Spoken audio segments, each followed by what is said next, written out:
बर' थुनलाइ आफादनि मिरु जिल्ला आरो प्राइमारि कमिटि बिथांमोननिसिम आङो बर' थुनलाइ आफादनि 62थि बोसोरसालिया जथुम्मानि गेजेरजों गोसो सिंनिफ्राय हामलायथि आरो साबायखरखौ जासिबाय आरो गोजोननाय मोन्दों।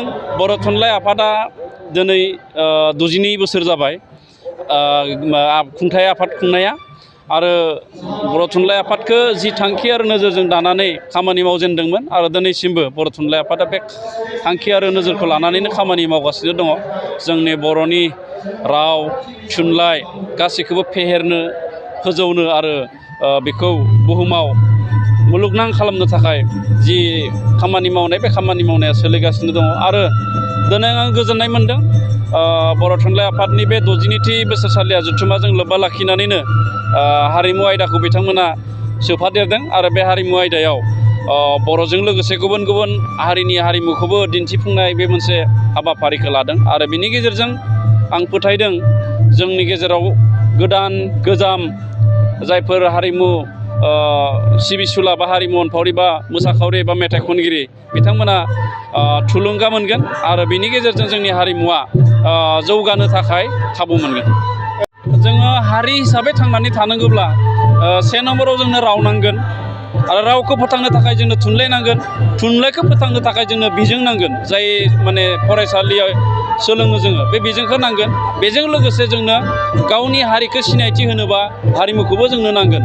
दा बेखायनो राव थुनलाइ आरो हारिमु बे आयदाखौ नागारनानै बुहुमाव रावबो हारिया गावखौ हारि हिसाबै थांनानै थानो बा फोथांनानै लाखिनो हाया। दा बेखायनो हारिनि हारिमु राव थुनलाइ जोङो बेखौ बयबो गोसो गोथारै सिबिनो थाखाय बजबनो थाखाय बयबो आवगायबोनांगौ। दासिम जोङो मोनसे आर्काइभ जोङो दानाय लाबाय कमिटि मोनसे।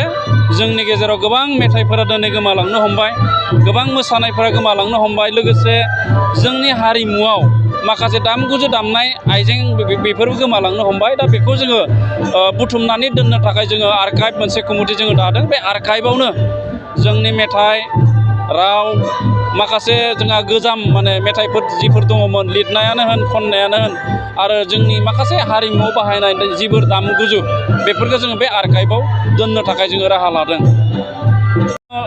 बिटिआरनि इसिआव जोङो मोनसे थांखि लाबाय देग्लायनिफ्राय जोङो बिटिआर ओनसोलाव जेसेबांखिनि हारिमुनि जौसां जायखौ जों अपेन स्टेज होननानै बुङो बे अपेन स्टेज जों बानायगोन।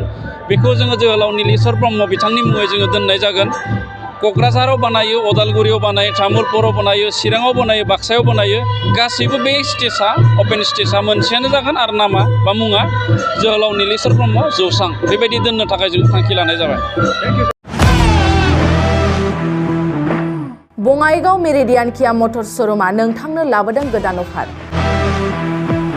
मेरिडियान किया मटर्स श'रुमाव नोंथाङा खम बेसेनावनो किया कम्पानिनि गुबुन गुबुन रोखोमनि गोदान गारिखौ लानो हागोन।